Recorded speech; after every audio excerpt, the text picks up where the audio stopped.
अस्सलामुअलैकुम वरहमतुल्लाहि वबरकातुहू। अऊदु बिल्लाहि मिनश शैतानिर रजीम। बिस्मिल्लाहिर रहमानिर रहीम। रब्बि इश्रह ली सदरी व यस्सिर ली अमरी वहलुल उक़दतम मिन लिसानी यफ्क़हू क़ौली। रब्बी ज़िदनी इल्मा रब्बी ज़िदनी इल्मा रब्बी ज़िदनी। அல்ஹம்துலில்லாஹ். தொடர்ந்து நம்ம ஒரு 3 நாட்களா சுவனம் உங்களுக்காக காத்து கொண்டிருக்கிறது அப்படிங்கிற தலைப்புக்கு கீழே ஸ்வர்க்கம் பத்திய செய்திகளை கேட்டுட்டு வரோம். அல்ஹம்துலில்லாஹ். அல்லாஹுடைய அருளால் இன்னைக்கும் அல்லாஹ் நமக்கு அந்த வாய்ப்பை ஏற்படுத்தி கொடுத்திருக்கான்.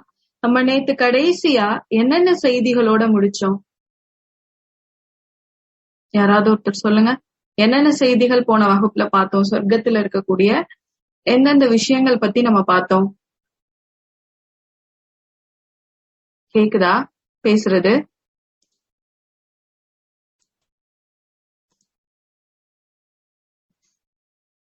பேசுறது கேக்குதா? ஆடியோ கிளியரா இருக்கா? சரி, நேத்து நம்ம என்னென்ன செய்திகள் பார்த்தோம் அப்படின்னா, சொர்க்கத்துல ஒருத்தருடைய தோற்றம் எப்படி இருக்கும், அவங்களுக்கு என்ன உணவு கொடுக்கப்படும், அவங்களுக்கு என்ன ஆடை அணிவிக்கப்படும் அப்படிங்கறது தொடர்பான செய்திகள் தான் நம்ம போன வகுப்புல பார்த்தோம்.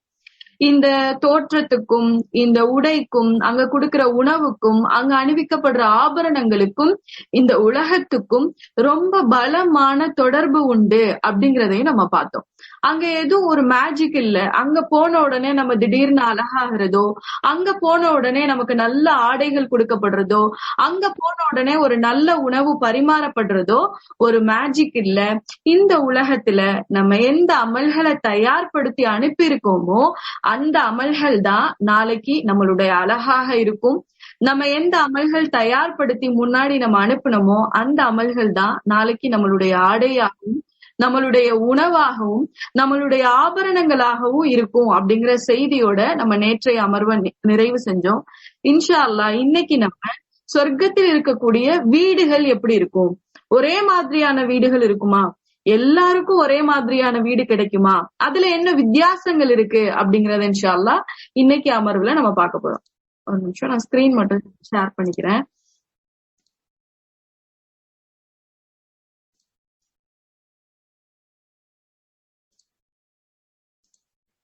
ஸ்கிரீன் தெரியுதா எல்லாருக்கும்?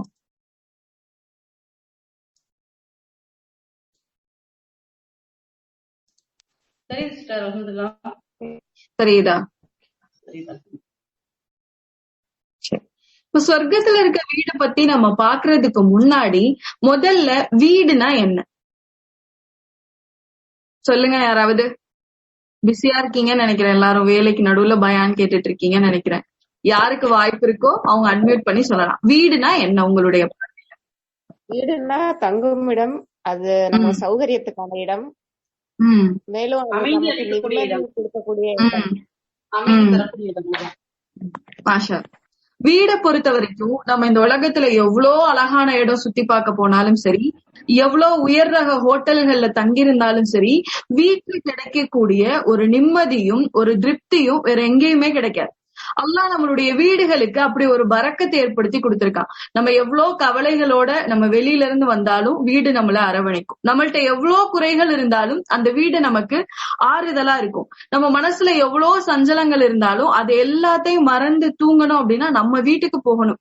போனாதான் நம்மளால தூங்க முடியும். வேற இடத்துல எனக்கு தூங்கி பழக்கம் இல்லை. என்னுடைய வீடுதான் எனக்கு என்னவா இருக்கும், கம்ஃபர்ட்டா இருக்கும். அங்க போனாதான் நான் என்னுடைய உண்மை நிலையை உணர்வேன். நான் ரிலாக்ஸா இருப்பேன். என்கிட்ட எவ்வளவு குறைகள் இருந்தாலும் அதை மறந்து என்ன ஆதரிக்கக்கூடிய இடம் என்னுடைய வீடுதான்.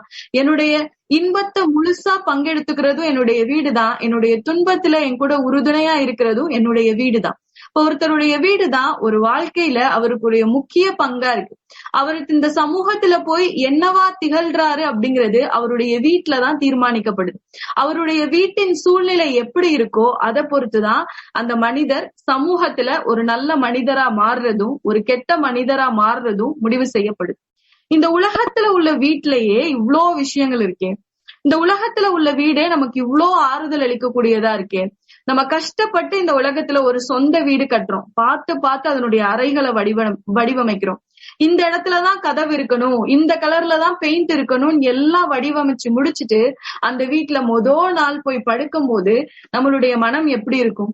ரொம்ப லேசா இருக்கும். இனி என்ன இங்க இருந்து போன்னு சொல்றதுக்கு யாருமே இல்ல அப்படிங்கிற ஒரு உணர்வு இருக்கு. இது எனக்கான இடம் அப்படிங்கிற ஒரு உணர்வு இருக்கு.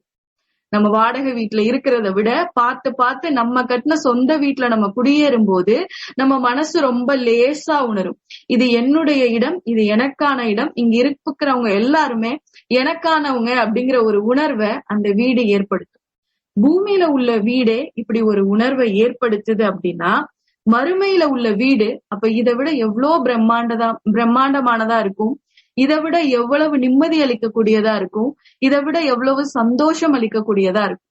இந்த அடிப்படையில தான் ஒரு முறை நபி ஸல்லல்லாஹு அலைஹி வஸல்லம் அவங்க கிட்ட நபித்தோழர்கள் கேக்குறாங்க, யா ரசூலுல்லாஹ், எங்களுக்கு சொர்க்கத்துல உள்ள வீட்டை பத்தி சொல்லுங்களேன், எங்களுக்கு சொர்க்கத்துல உள்ள வீட்டை பத்தி சொல்லுங்க, அதுல உள்ள கட்டுமானங்கள் எப்படி இருக்கும்னு சொல்லுங்க அப்படின்னு சொல்லும் போது நபி ஸல்லல்லாஹு அலைஹி வஸல்லம் அவங்க சொர்க்கத்துல இருக்க கட்டிடங்களை பத்தி இப்ப விவரிக்க ஆரம்பிக்கிறாங்க. சுப்ஹானல்லாஹ், சொர்க்கத்துல இருக்க ஒவ்வொரு வீட்டுடைய கட்டிட அமைப்பு எப்படி இருக்கும்னா, ஒரு கல் அதுல தங்கமா இருக்குமா, இன்னொரு கல் அதாவது செங்கல், ஒரு செங்கல் அதுல தங்கமா இருக்கும், இன்னொரு செங்கல் வெள்ளியா இருக்கும்.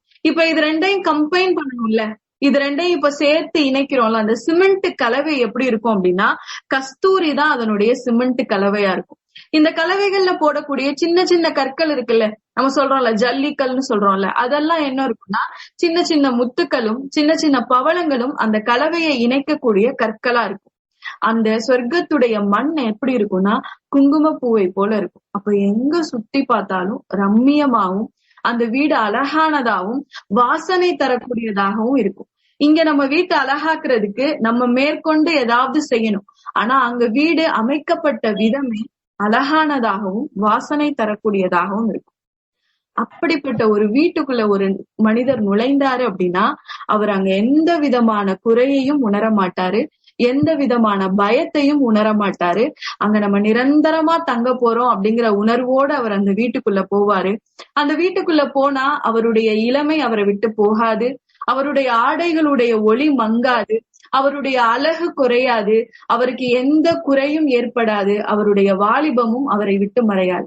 இப்படி எல்லாத்தையும் எந்த நிலையில அவர் நுழைந்தாரோ அதே நிலையிலேயே தக்க வைக்க கூடியதா மறுமையுடைய வீடு இருக்கும். இமாம் இப்னு கையும் ரஹ்மத்துல்லாஹ் சொல்றாங்க, சொர்க்கத்துல உள்ள ஒவ்வொரு வீடும் இங்க நீங்க பூமியில பாக்குற மாதிரி இருக்காது, ஒவ்வொன்னும் ரொம்ப உயரமானதா இருக்கும். உயரமான ரூஃப்னு சொல்லுவாங்கல்ல, முகடு, வீட்டுடைய முகடு அதனுடைய தரையை விட்டு ரொம்ப உயரமானதா இருக்குமா. ஒரு வீட்டுடைய தரைக்கும் அதனுடைய முகட்டுக்கும் உள்ள தூரம் 150 அடிகள். 150 அடி அதனுடைய தரைக்கும் முகட்டுக்கும் இடைப்பட்ட தூரம் இருக்கும். அவ்வளோ பிரம்மாண்டமானதாகவும் மனதுக்கு நிம்மதி அளிக்கக்கூடியதாகவும் மறுமையுடைய வீட்டை, சுவனத்தினுடைய வீட்டை அல்லாஹ் ஒவ்வொரு சுவனவாசிக்காகவும் தயார்படுத்தி வச்சிருக்கான். நீங்க இன்னொரு ஒரு விஷயம் நீங்க குர்ஆன்ல பாத்தீங்கன்னா தெரியும், அல்லாஹ் எங்கெல்லாம் குர்ஆன்ல வீடுகளை பத்தி பேசுறானோ, அவங்க தங்கக்கூடிய இடங்களை பத்தி பேசுறானோ, அங்க எல்லாமே அல்லாஹ் ஒரு வார்த்தையை பயன்படுத்தியிருப்பான், அவற்றின் கீழ் ஆறுகள் ஓடிக்கொண்டே இருக்கும். அங்க வீடே நீரூற்றுகளுக்கு மேலதான் அமைக்கப்பட்டிருக்கும். ஒவ்வொரு வீட்டுக்கு கீழும் எப்பயுமே ஆறுகள் ஓடிட்டே இருக்கும். நீங்க குர்ஆன்ல இத நிறைய இடங்கள்ல பாக்கலாம். அர் ரஹ்மான் சூரால பாக்கலாம், வாக்கியால பாக்கலாம். அல்லாஹ் எங்கெங்கெல்லாம் சொர்க்கத்தை பத்தி சொல்றானோ, எங்கெங்கெல்லாம் தங்கும் இடங்கள் பத்தி சொல்றானோ, அங்க எல்லாமே தண்ணீரை பத்தி அல்லாஹ் பேசுறான். அந்த தண்ணீர் தேங்கி நிற்கின்ற தண்ணி கிடையாது, ஓடிட்டே இருக்கக்கூடிய தண்ணீரா அது இருக்கும்னு அல்லாஹ் சொல்றான். எதுக்காக ஓடிக்கொண்டிருக்க தண்ணீர்கள் அல்லாஹ் வீட்டுக்குள்ள ஏற்படுத்தியிருக்கான்? நான் இப்போ ஒரு சின்ன ஆடியோ ஒண்ணு பிளே பண்றேன், அதை கேளுங்க. அந்த சவுண்ட் உங்களுக்கு எப்படி இருக்குதுன்னு பாருங்க.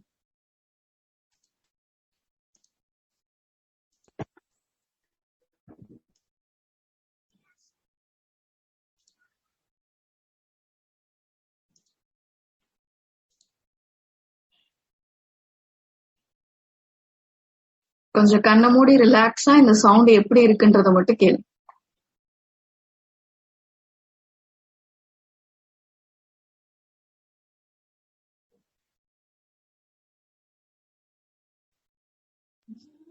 அஸ்ஸலாமு அலைக்கும் சிஸ்டர். ஆடியோ கேக்கல சிஸ்டர். ஆடியோ கேக்கலையா? ஆமாங்க சிஸ்டர், கேக்கல.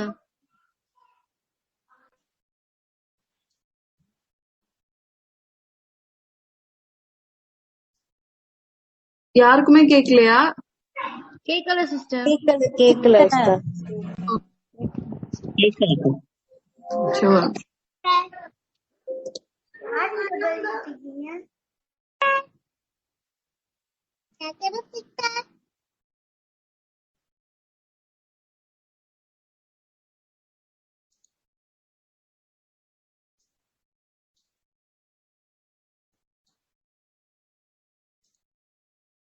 இப்போ கேக்குதா?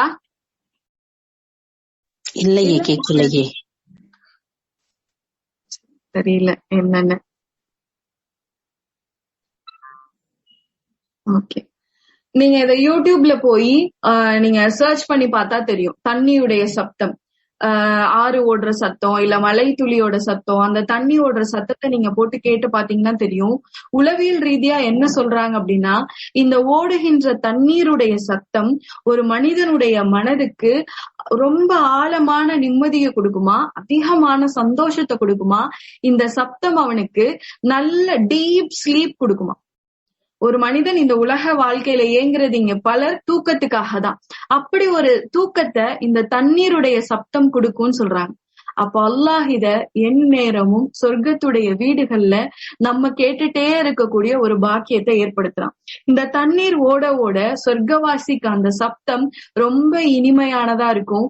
இந்த பூமியில அவர் என்னெல்லாம் கஷ்டப்பட்டாரோ அந்த கஷ்டத்தை எல்லாம் மறக்க வைக்கக்கூடிய ஒரு ஓசையா அந்த சப்தத்தை அல்லாஹ் அவருக்கு ஏற்படுத்தி கொடுத்திருக்கான். அதனாலதான் அல்லாஹ் எங்கெல்லாம் சொர்க்கத்துடைய வீடு பத்தி பேசுறானோ அங்க எல்லா இடத்திலையும் அல்லாஹ் அதற்கு கீழ் தண்ணீர் ஓடிக்கொண்டு இருக்கும் அப்படிங்கறதையும் அல்லாஹ் மென்ஷன் பண்ணாம இருக்கிறது. அடுத்த ஒரு விஷயம் நம்ம பார்த்தோம் அப்படின்னா, அல்லாஹ் தன்னுடைய திருமறை குர்ஆன்ல 9வது அத்தியாயத்துடைய 72வது வசனத்துல சொல்றான், அந்த சுவனத்துல அவங்களுக்கு நிறைய மாளிகைகள் உண்டு அப்படின்னு அல்லாஹ் சொல்றான். அப்போ ஒரு நபருக்கு ஒரு வீடுதான் அப்படிங்கிறது சொர்க்கத்துல கிடையாது.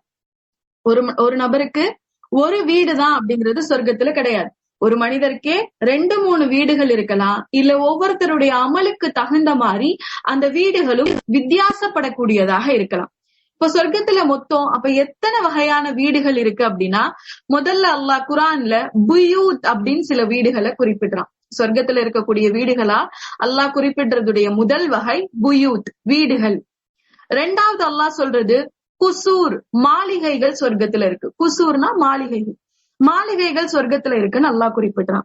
3வது குரஃப். குரஃப் அப்படின்னா அடுக்குமாடி கட்டிடங்கள். இங்க இருக்க அபார்ட்மெண்ட்ஸ் மாதிரி. இந்த உலகத்துடைய பார்வையில அபார்ட்மெண்ட் அப்படிங்கிறது ஒரு சின்ன விஷயம். ஆனா அல்லாஹ் அங்க குரஃப்னு சொல்றது பல அடுக்குகள் கொண்ட ஒரு பெரிய மாளிகையை அல்லாஹ் குறிப்பிடுறான். 4வது வகை என்னன்னா ஹியாம்.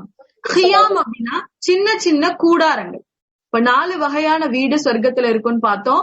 ஒன்னு புயூத், சின்ன சின்ன வீடுகளா இருக்கும். இன்னொன்னு குசூர், பெரிய பெரிய மாளிகைகள் இருக்கும். 3வது குரஃப், குரஃப்னா அடுக்குமாடி கட்டிடங்களா இருக்கும். 4வது ஹியாம். ஹியாம் அப்படின்னா சின்ன சின்ன டென்ட்.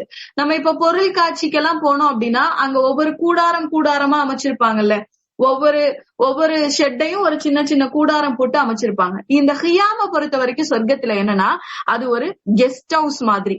அப்போ ஒரு மனிதர் சொர்க்கத்துக்குள்ள போய் நின்று இப்படி திரும்பி பார்த்தா அவரு சுத்தி ஒரு பெரிய அரசாட்சியே காண்பார். நிறைய மக்கள் தொகை உள்ள, நிறைய வீடுகள் நிறைந்த, நிறைய மாளிகைகள் நிறைந்த ஒரு பெரிய அரசாட்சிய பார்க்கக்கூடியவரா அந்த சொர்க்கவாசி இருப்பார். இந்த காட்சி உதாரணத்துக்கு இந்த உலகத்துல நம்ம பாக்குறதுக்கு ஒரு எக்ஸாம்பிள் சொல்லணும்னா, நம்ம ஊட்டியோ கொடைக்கானலோ போனோம் அப்படின்னா வியூ பாயிண்ட்னு ஒண்ணு இருக்கும் தெரியுமா? அந்த வியூ பாயிண்ட்ல நின்று பார்த்தா அந்த ஊர்ல வீடுகள் கட்டியிருக்க அமைப்பே அவ்வளவு ரம்மியமா இருக்கும். அழகா சுத்தி வீடுகளும், அதை சுத்தி பச்சை பசேர்ன்ற இடமும், தோட்டங்களும், வண்ண பூக்களும் இருக்கும். இப்ப இதே மாதிரி ஒரு காட்சியதான் சொர்க்கத்துல சொர்க்கவாசிகளான நம்ம எல்லாரும் இன்ஷா அல்லாஹ் பார்க்க போறோம். நம்ம நின்று சொர்க்கத்தை திரும்பி பார்த்தா அதிகமான வீடுகள், மாளிகைகள், கூடாரங்கள்னு இன்பங்கள் நிறைந்திருக்கக்கூடிய ஒரு அரசாட்சியா அது இருக்கும். நபி ஸல்லல்லாஹு அலைஹி வஸல்லம் அவங்க அறிவிச்சு கொடுத்த சில மாளிகைகளை பத்தியும் சில வீடுகளை பத்தியும் முதல்ல நம்ம பார்க்க போறோம். முதல்ல நபி ஸல்லல்லாஹு அலைஹி வஸல்லம் அவங்க சொன்ன வீடை பத்தி, யாருடைய மாளிகையை பத்தி ரசூலுல்லாஹ் சொன்னாங்க அப்படின்னா உமர் ரலியல்லாஹு அன்ஹுடைய மாளிகையை பத்தி நபி ஸல்லல்லாஹு அலைஹி வஸல்லம் அவங்க சொன்னாங்க. நபி ஸல்லல்லாஹு அலைஹி வஸல்லம் சொல்றாங்க, நான் மிஹராஜுடைய பயணத்துல போகும்போது சொர்க்கத்துல எனக்கு ஒரு அழகான ஒரு பெரிய பிரம்மாண்டமான ஒரு தங்க மாளிகை எனக்கு காமிக்கப்பட்டது. அதை பார்த்த உடனே நான் ஜிப்ரீல் அலைஹிஸ்ஸலாம் அவங்க கிட்ட கேட்டேன், இது யாருக்கானது, இது யாருக்காக தயார்படுத்தி வைக்கப்பட்டது, இது பெரிய ஒரு தூதருக்கானதா இருக்குமோ அப்படின்னு நினைச்சு நான் ஜிப்ரீல் அலைஹிஸ்ஸலாம் அவங்க கிட்ட கேட்டேன். இப்ப ஜிப்ரீல் அலைஹிஸ்ஸலாம் சொன்னாங்க, இந்த தங்கத்தால் ஆன மாளிகை உமர் ரலியல்லாஹு அன்ஹுடையது அப்படின்னு சொல்றாங்க. சொன்ன உடனே நபி ஸல்லல்லாஹு அலைஹி வஸல்லம் அவங்க இந்த செய்தியை சஹாபாக்களுக்கு அறிவிக்கும் போது சொன்னாங்க, அந்த வீட்டை திறந்து பார்க்கணும்னு எனக்கு ஆசையா இருந்தது. நான் அந்த வீட்டுடைய வாசலுக்கு போனேன், அதை திறந்து உள்ள நுழையலான்னு எனக்கு உமருடைய ரோஷம் ஞாபகம் வந்துருச்சு. அதனால நான் அந்த வீட்டுக்குள்ள நுழையாம வந்துட்டேன்னு சொல்றாங்க.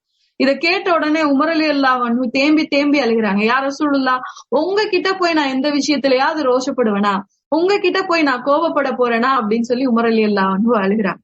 அப்போ ஒரு சொர்க்கத்துல தங்கத்தால் ஆன பிரம்மாண்ட மாளிகைகள் இருக்கு, பவளங்களால் ஆன மாளிகைகள் இருக்கு. இதெல்லாம் யாருக்காக அல்லாஹ் தயார்படுத்தி வச்சிருக்கான் அப்படின்னா இறை தூதர்களுக்காகவும் சித்திகீன்களுக்காகவும். யார் இந்த உலகத்துல உண்மையை மட்டுமே பேசக்கூடிய சித்திகா இருந்தாங்களோ அந்த சித்திகீன்களுக்காகவும் சுஹதாக்களுக்காகவும் அல்லாஹுடைய பாதையில் தன்னுடைய உயிரை அர்ப்பணித்த சுஹதாக்களுக்காகவும் நீதியான அரசர்களுக்கும் அல்லாஹ் இந்த தங்க மாளிகையை தயார்படுத்தி வச்சிருக்கான் அப்படின்னு இமாம் ஹசன் பஸ்ரி ரஹிமுல்லாஹ் அவங்க சொல்றாங்க. இந்த மாளிகைகள்ல பல வேறுபாடுகள் இருக்கு. அவங்களுடைய ஈமான பொறுத்து தங்கத்தான மாளிகையை சிலர் வாங்கலாம், பவளத்தான மாளிகையை சிலர் வாங்கலாம், வெள்ளி மாளிகைகளை சிலர் வாங்கலாம். நம்மளுக்கு அல்லாஹ் எந்த மாளிகையை தயார்படுத்தி வச்சிருக்கான், எதை வித்து அந்த மாளிகையை நம்ம சொர்க்கத்துல வாங்க போறோம், அப்படி என்ன ஒரு வியாபாரத்தை நம்ம அல்லாஹ் கிட்ட செஞ்சிருக்கோம் அப்படிங்கிறத நம்ம சிந்திச்சு பார்க்கணும். ரெண்டாவதா நம்ம சொன்ன குரஃப் சொன்னமா, குரஃப் அடுக்குமாடி கட்டிடங்கள் மாதிரி இது இருக்கும் அப்படின்னு சொல்லி. இந்த குரஃப் தான் இருக்கிறதுலயே உயர் ரகமான அந்தஸ்த உடையது. சொர்க்கத்துல இருக்க மாளிகைகள் வீடுகள்ல இந்த குரஃப் அப்படிங்கிறது தான் ரொம்ப உயர்ந்த அந்தஸ்த உடையது. இந்த குரஃப மத்த மக்கள் எல்லாம் எப்படி பார்ப்பாங்கன்னா, சொர்க்கத்துல இருக்க பிற மக்கள் இந்த குரஃப்ல இருக்கக்கூடிய சுவனவாசிகளை எப்படி பார்ப்பாங்கன்னா, பூமியில இருந்து ஒரு மனிதன் நட்சத்திரத்தை அண்ணாந்து பார்த்து அதனுடைய ஒளியையும் அதனுடைய அழகையும் பார்த்து எப்படி வியந்து போவானோ அதே போல இந்த குரஃபில் இருக்கக்கூடிய மக்களை மீதி சொர்க்கவாசிகள் பார்த்து வியந்து போவாங்க. அந்த அளவுக்கு அந்த குரஃப் ரொம்ப அழகானதாகவும் பிரமிப்பானதாகவும் இருக்கும். அடுத்தது அல்லாஹ் சுட்டி காமிச்ச ஹியாம். இது சூரா ரஹ்மான்ல 55வது அத்தியாயத்துடைய 72வது வசனத்துல அல்லாஹ் இந்த வார்த்தையை பயன்படுத்தியிருப்பான், ஹியாம், கூடாரங்கள் அப்படின்னு சொல்லி. இமாம் இப்னு கையும் ரஹிமுல்லாஹ் சொல்றாங்க, இந்த ஹியாம் அப்படிங்கிறது சொர்க்கவாசிகளோட கெஸ்ட் ஹவுஸ், அவங்க ரெஸ்ட் எடுக்க போற இடம். அவங்களுக்குன்னு தனித்தனியான மாளிகைகள் இருக்கு, வீடுகள் இருக்கு, குரஃப்கள் இருக்கு. அதையும் தாண்டி ஹியாமும் அவங்களுக்கு கொடுக்கப்படும். இந்த ஹியாம் எங்க இருக்கும் அப்படின்னா தோட்டங்களுக்கு நடுவுல இந்த கூடாரங்கள் இருக்கும். அவங்களுக்கு நதி ஓரங்கள்ல இந்த கூடாரம் அவங்களுக்கு இருக்கும். இது எல்லாம் அவங்களுக்கு ரெஸ்ட் பிளேஸ் தானே, ஒரு கெஸ்ட் ஹவுஸ் மாதிரி. அந்த கூடாரத்திற்குள்ளதான் இந்த சொர்க்கத்துக்குன்னு சில படைப்புகள் நம்ம கேட்கிறோம்ல, முத்துக்கள் போலவும் பவளங்கள் போலவும் சிறுவர்கள் நமக்கு பரிமாறுவாங்க. இந்த நிகழ்வு எல்லாமே அந்த ஹியாம்குள்ளதான் நடக்கும்னு இமாம் அபு துன்யா ரஹ்முல்லாஹ் அவங்க சொல்றாங்க. சொர்க்கத்துக்கு போகக்கூடிய ஒரு இறை நம்பிக்கையான ஆணுக்காக தயாராக இருக்கக்கூடிய ஹூருல் ஈன் அப்படிங்கிற சுவனத்துடைய பெண்களும் இந்த ஹியாம் அப்படிங்கிற கூடாரத்துலதான் அவங்களுக்காக காத்துட்டு இருப்பாங்க. இந்த ஹியாம்ல தான் நாளைக்கு நம்ம ஒவ்வொருத்தரும் நம்மளுடைய உறவுகளை சந்திக்க போறோம். இது ஒரு சந்திப்புக்கான இடம், ஒரு கெட் டுகெதர். இந்த பூமியில ஒரு கெட் டுகெதர் நடக்கிற மாதிரி சொர்க்கத்துல ஒரு இடத்துல கெட் டுகெதர் நடக்கும் அப்படின்னா அது இந்த கூடாரங்கள்ல தான் நடக்கும். இன்ஷா அல்லாஹ் இந்த கெட் டுகெதர்ல அல்லாஹ் நம்மளுடைய குடும்பத்தார பாக்குற வாய்ப்பு மட்டும் இல்லாம சஹாபாக்களை பார்க்கக்கூடிய வாய்ப்பையும் நம்மளுடைய தூதருடைய ஹியாம்ல போய் அவங்கள சந்திக்கக்கூடிய வாய்ப்பையும் அல்லாஹ் உங்களுக்கும் எனக்கும் ஏற்படுத்தி கொடுக்கணும் இன்ஷா அல்லாஹ். இந்த கூடாரங்களும் இந்த மாளிகைகளும் இந்த வீடுகளும் பூமியில நம்ம எதுவுமே செய்யாம வாங்கிட முடியுமா? இதுக்காக எந்த உழைப்புமே இல்லாம இந்த மாளிகைகளை நம்மளால பெற்றுக்கொள்ள முடியுமா? இப்ப யாருக்கு இது கிடைக்கும்? அல்லாஹ் தன்னுடைய திருமறை குர்ஆன்ல சொல்லி காட்டுறான், இந்த மாளிகைகளை முதல்ல பெற்றுக்கொள்ளக்கூடிய நபர்கள் யாருன்னா இறை நம்பிக்கை உடையவர்கள். யார் தக்வா உடையவர்களா இருக்காங்களோ, யார் தன் இறைவன் மேல அச்சம் கொண்டு இறைவன் மேல அன்பு கொண்டு இந்த உலகத்துல அவனுக்கு பிடித்த காரியங்களை மட்டும் செய்கின்றார்களோ, அவங்க செய்யக்கூடிய ஒவ்வொரு விஷயத்தையும், இன்னைக்கு அவர் ஒரு அமல் செய்ய போறார் அப்படின்னா அந்த அமல் என்னுடைய இறைவனுடைய திருப்தியை பெற்றுத்தரக்கூடியதா இருக்கா அப்படிங்கிறத யாரு சிந்திச்சு சிந்திச்சு தன்னுடைய வாழ்க்கையை நகர்த்தி கொண்டு போறாரோ அந்த நபர் ஓய்வெடுப்பதற்காக அல்லாஹ் தன்னுடைய சுவனத்தில் மாளிகைகளை தயார்படுத்தி வச்சிருக்கான். இரண்டாவதா இந்த மாளிகைகளை பெற்றுக்கொள்ள போறது யார் அப்படின்னா நல்லமல் செய்பவர்கள். வெறுமன ஈமான் கொண்டதோடு மட்டுமல்லாமல் பிற மக்களுக்கு பயன் தரக்கூடிய வகையிலையும் தன்னுடைய மன்னரையை பிரகாசமாக்கி கொள்ளக்கூடிய வகையிலையும் யார் நல் அமல்கள் செய்கின்றார்களோ, ஈமான் கொண்டதோடு மட்டுமல்லாமல் யார் நல் அமல் செய்கின்றார்களோ அத்தகைய நல் அமல் செய்யக்கூடிய மனிதர்களுக்காக அல்லாஹ் சுவனத்தில் மாளிகைகளையும் அடுக்குமாடி கட்டிடங்களையும் கூடாரங்களையும் தயார்படுத்தி வச்சிருக்கான். மூணாவதா இந்த கட்டிடமும் மாளிகையும் யாருக்காக காத்திருக்கு அப்படின்னா பொறுமையாளர்களுக்காக காத்திருக்கு. சுப்ஹானல்லாஹ். இந்த உலகத்துல நம்ம எல்லாரும் ஏதாவது ஒரு வேதனையும் ஏதாவது ஒரு சோதனையும் சந்திச்சுட்டே இருக்கோம்.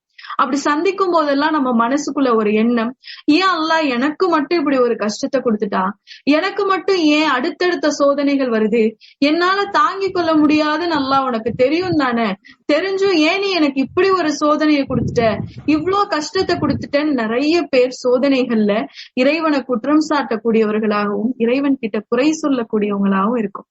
ஆனா யார் தனக்கு எல்லா சோதனைகள் ஏற்பட்ட போதும் பொறுமையை கடைபிடிக்கின்றாரோ அந்த பொறுமையாளர்களுக்காக அல்லாஹ் சொர்க்கத்தில் உயர்ந்த மாளிகைகளை தயார்படுத்தி வச்சிருக்கான். நம்ம எந்த விஷயத்துல பொறுமையா இருந்தோம், நம்ம இறைவன் கிட்ட போய் நாளைக்கு மறுமையில் எனக்கான மாளிகையை கூடன்னு நம்ம கேக்குறதுக்கு எந்த விஷயத்துல நம்ம பொறுமையாளர்களா இருந்தோம்? பொருளாதாரம் இல்லைனாலும் இறைவனிடம் ஒரு கம்ப்ளைண்ட், எனக்கு மட்டும் இல்ல. மன நிம்மதி ஒரு சில விஷயங்கள்ல இல்லாம போகும்போது எனக்கு மட்டும் மன நிம்மதி இல்லை அப்படின்னு நம்மளுடைய இறைவன் கிட்ட போய் நம்ம குறை சொல்லக்கூடியவங்களா இருக்கோம். ஆனா இந்த சோதனைகளை எல்லாம் பொறுத்து கொள்ளக்கூடிய ஒரு பொறுமையாளருக்கு அல்லாஹ் நாளை மறுமையில் உன்னதமான மாளிகைகளை தயார்படுத்தி வச்சிருக்கான். இப்ப இந்த பூமியில உங்களுக்கு தாங்கிக் கொள்ள முடியாத கஷ்டம் ஏற்படும் போதெல்லாம் ஒரு விஷயத்த ஞாபகத்துல வச்சுக்கோங்க, இந்த கஷ்டத்துக்கு பகரமா அல்லாஹ் நமக்கு ஒரு மாளிகைய தயார்படுத்திட்டே இருக்கான். இன்னும் நம்மளுக்கு சோதனை அதிகரிக்க அதிகரிக்க அந்த மாளிகையினுடைய அலங்காரங்கள் அதிகரிச்சுட்டே போகுது அப்படிங்கிறத நம்ம நினைவுல வச்சுக்கோம். மறுமையில் உள்ள வீடுகள்லயே ரொம்ப அந்தஸ்து மிக்க வீடு யாருடைய வீடுனா இந்த பொறுமையாளர்களுடைய வீடுதான். இந்த பொறுமையாளர்களுடைய வீட்டை பார்த்துதான் எல்லா சுவனவாசிகளும் ஆச்சரியமா பார்ப்பாங்க.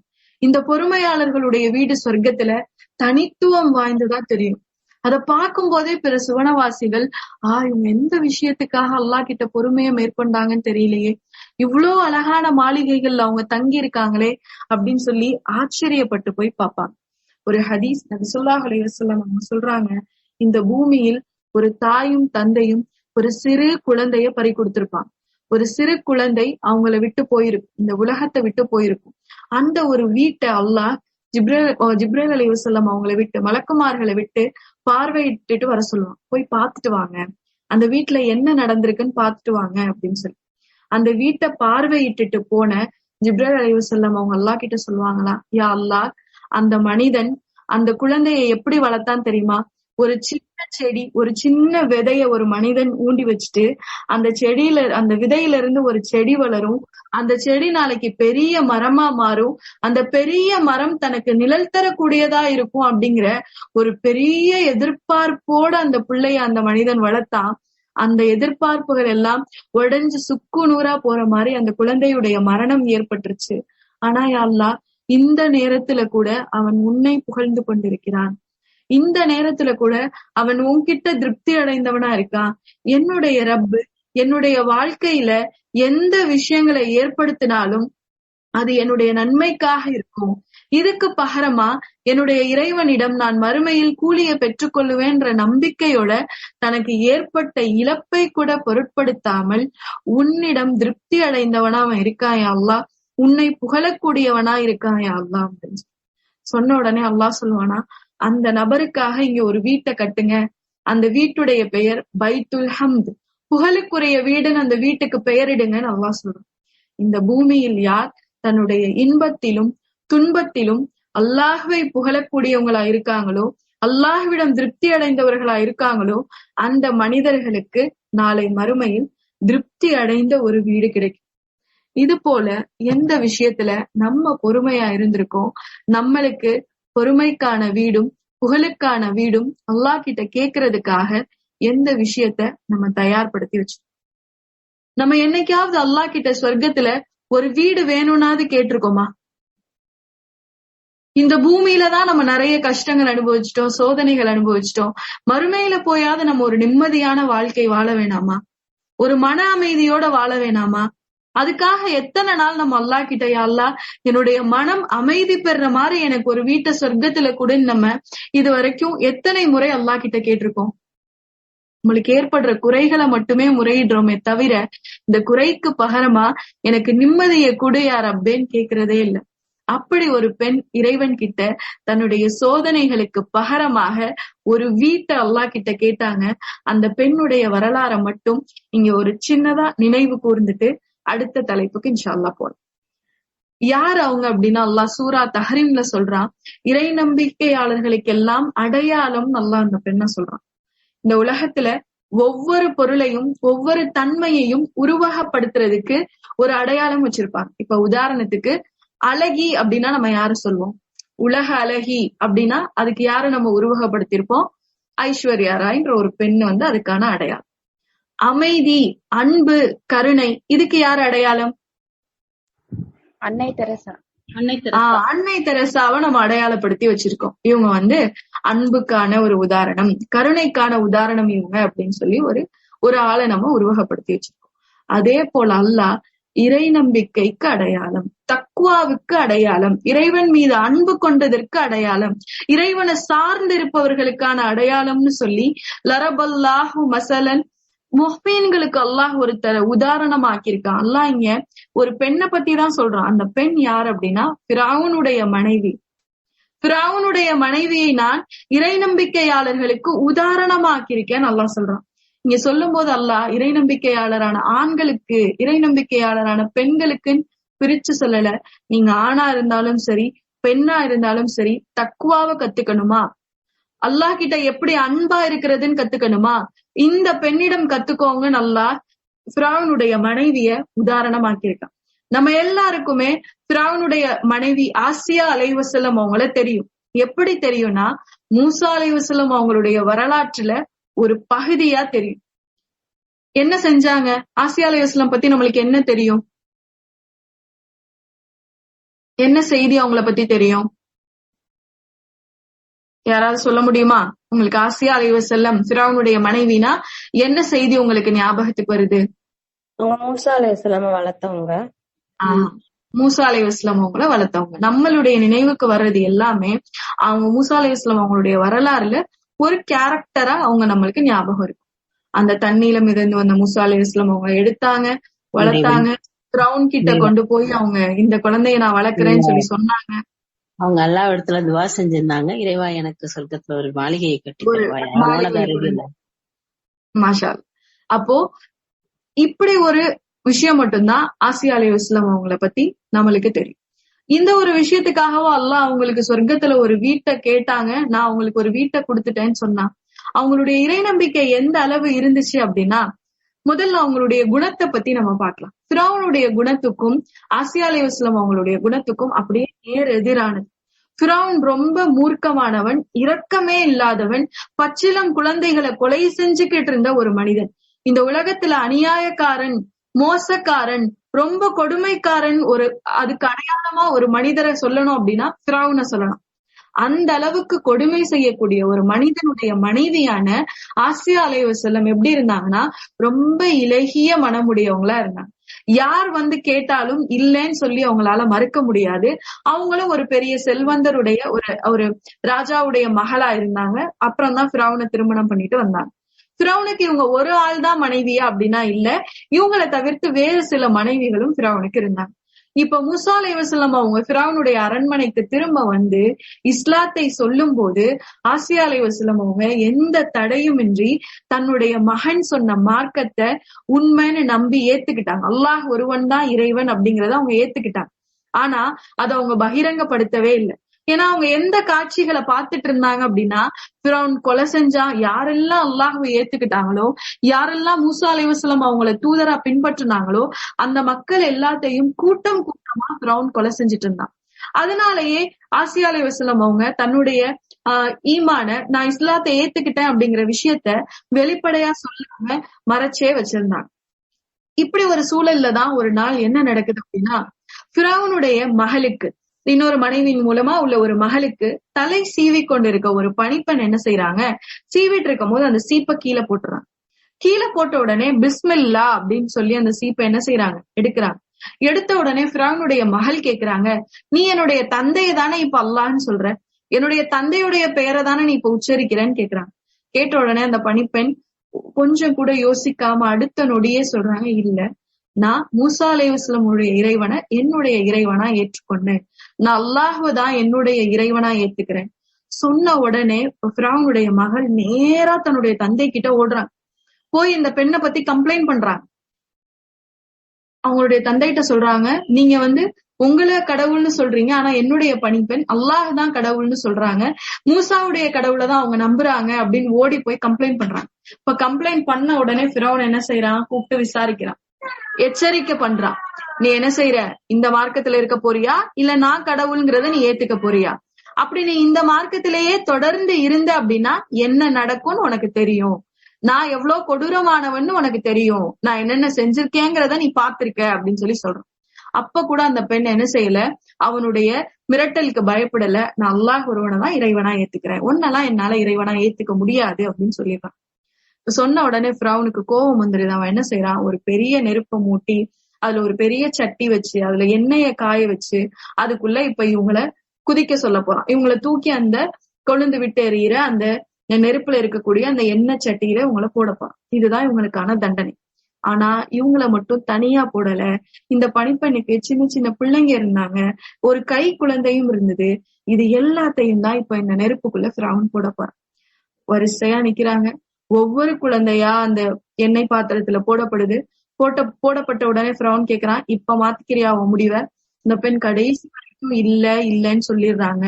லாஸ்டா இந்த கை குழந்தையோட தான் அந்த நெருப்புக்குள்ள குதிக்கும் போது அவங்களுக்கு ஒரு கலக்கம் ஏற்படுது. நம்ம இறை நம்பிக்கை கொண்டோம், நம்ம குழந்தை எவ்வளவு பெரிய கஷ்டத்தை அனுபவிக்கணுமா அப்படிங்கிற ஒரு யோசனை வரும்போது அந்த குழந்தை பேசுது, அம்மா, மறுமையுடைய தண்டனைக்கு முன்பாக இந்த தண்டனை எல்லாம் ஒரு சாதாரண விஷயம், மறுமையுடைய தண்டனைக்கு முன்பாக இது ஒண்ணும் பெரிய விஷயம் இல்ல, இங்க நம்ம இதை கடந்துட்டோம்னா நம்ம நிம்மதியா இருக்கலாம் அப்படிங்கிற ஒரு ஆறுதலை அந்த கை குழந்தை அந்த தாய்க்கு சொல்லுது. சொன்ன உடனே அந்த பெண் குதிக்க தயாராறாங்க. தான் குதிக்கிறதுக்கு முன்னாடி ஃபிரௌன் கிட்ட ஒரு வேண்டுகோள் கேக்குறாங்க. என்னன்னா, என்னுடைய பிள்ளைகளுடைய எலும்பையும் என்னுடைய எலும்பையும் ஒரே துணியில போட்டு நீ அடக்கம் பண்ணணும் அப்படிங்கிற ஒரே ஒரு கோரிக்கை வைக்கிறாங்க. அது தாய் அன்புக்கான ஒரு உதாரணம். என்னுடைய பிள்ளைகளுடைய எலும்பையும் என்னுடைய எலும்பையும் ஒரே துணியில போட்டு நீ என்ன செய்யணும், புதைக்கணும். ஃபிரௌன் சரி அப்படின்னு சொல்லிடுறான். இப்போ அந்த பெண் தன்னுடைய கை குழந்தையோட அந்த பாத்திரத்துல விழுகிறாங்க. விழுந்து தன்னுடைய உயிரை நீத்துறாங்க. இத பார்த்துட்டே இருந்த ஆசியா அலைஹிஸ்ஸலாம் அவங்களுக்கு இது தூக்கத்தை கலைக்கின்ற நிகழ்வா மாறிடுச்சு. இது எப்படி முடியும்? ஒரு பணிப்பெண்ணால தனக்குன்னு வாழ்க்கையில எந்த ஒரு சௌகரியமுமே அவங்களுக்கு இல்ல. ஏற்கனவே ஒரு பணிப்பெண்ணாதான் வேலை செய்யறாங்க. அவங்க நினைச்சிருந்தா நிம்மதியான வாழ்க்கைய பூமியிலேயே வாழ்ந்திருக்கலாம். ஆனா அவங்க பூமியில இந்த நிம்மதியான வாழ்க்கைய விரும்பாம தன்னுடைய இறைவனை ஏத்துக்கிட்டத பகிரங்கமா அவங்களால எப்படி சொல்ல முடிஞ்சிச்சு அப்படிங்கிற எண்ணம் ஆசியா அம்மாக்கு தூக்கத்தை கலைச்சிருச்சு. யோசிச்சுட்டே இருக்காங்க. இறுதியா நேரா ஃபிரௌன் கிட்ட போறாங்க. ஓ ஃபிரௌனே, ஃபிரௌனை கூப்பிடுறாங்க. இப்போ, ஓ ஃபிரௌனே, நான் உன்னை என்னுடைய கடவுளாக ஏத்துக்கல, நான் மூசா அலைஹிஸ்ஸலாத்தை மட்டும்தான் மூசா அலைஹிஸ்ஸலாத்துடைய கடவுளை மட்டும்தான் என்னுடைய இறைவனா ஏத்துக்கிட்டேன், அல்லாஹ் ஒருவன் தான் என்னுடைய இறைவன் அப்படின்னு தான் கொண்ட இறை நம்பிக்கைய பகிரங்கப்படுத்துறான். ஃபிரௌன் சிரிக்கிறான். நான் என்ன செய்வேன் தெரிஞ்சும் நீ சொல்ற அப்படின்னு. சக மனிதர்களுக்கே, ஒரு சாதாரண மனிதர்களுக்கே இப்படி ஒரு நிகழ்வுனா, தன்னுடைய குடும்பத்துல ஒரு ஆள் தன்னை நிராகரிக்கிறாங்கன்னா அது அவனுக்கு எவ்வளவு ஆத்திரத்தை ஏற்படுத்தும். எவ்வளவு கோபத்தை ஏற்படுத்தும். நீ என்ன செஞ்சாலும் பரவாயில்ல, நான் இறை நம்பிக்கையில இருந்து அல்லாஹ் ஒருவனை இறைவனா ஏத்துக்கிட்டதுல இருந்து பின்வாங்க போறதில்லைன்னு சொல்லிடுறான். இப்ப சொன்ன உடனே ஃபிரௌன் ஆசியா அலைஹிஸ்ஸலாத்தை இழுத்துட்டு போய் ஒரு இடத்துல கட்டி போடுறான். அங்க அவங்களுக்கு உணவு கொடுக்கப்படல, தண்ணீர் கொடுக்கப்படல, பல விதமான கொடுமைகள் அவங்களுக்கு கொடுக்கப்படுது. அப்போ இது எல்லாத்தையும் பாக்குறதுக்கு சில ஒரு பார்வையாளர்கள் இடம் மாதிரி ஃபிரௌன் அரேஞ்ச் பண்ணிருக்கான். அங்க ஃபிரௌனுடைய மகள்களும் வேறு மனைவிகளும் இந்த காட்சியை பார்த்து ரசிச்சு சிரிச்சுட்டு போறாங்க.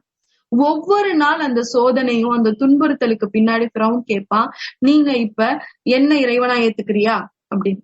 ஒவ்வொரு முறையும் ஆசியா அலைஹிஸ்ஸலாம் சொல்லிருவாங்க, இல்ல நான் என்னுடைய இறைவன் அல்லாஹ் தான், நான் அவனை மட்டும்தான் இறைவனா ஏத்துக்கிறேன்.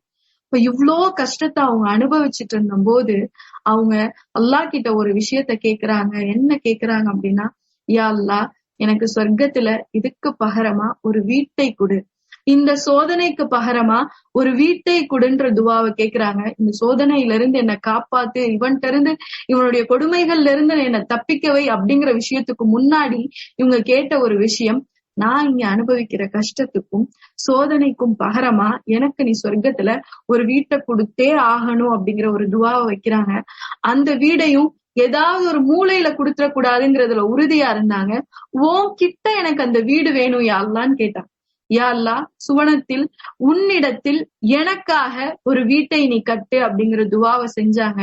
அந்த துவாவுடைய பிரதிபலன் எப்படி இருந்ததுன்னா, ஃபிரௌன் அவங்களை எவ்வளவு துன்புறுத்தினாலும் அவங்க சிரிச்சுக்கிட்டே இருந்தான்.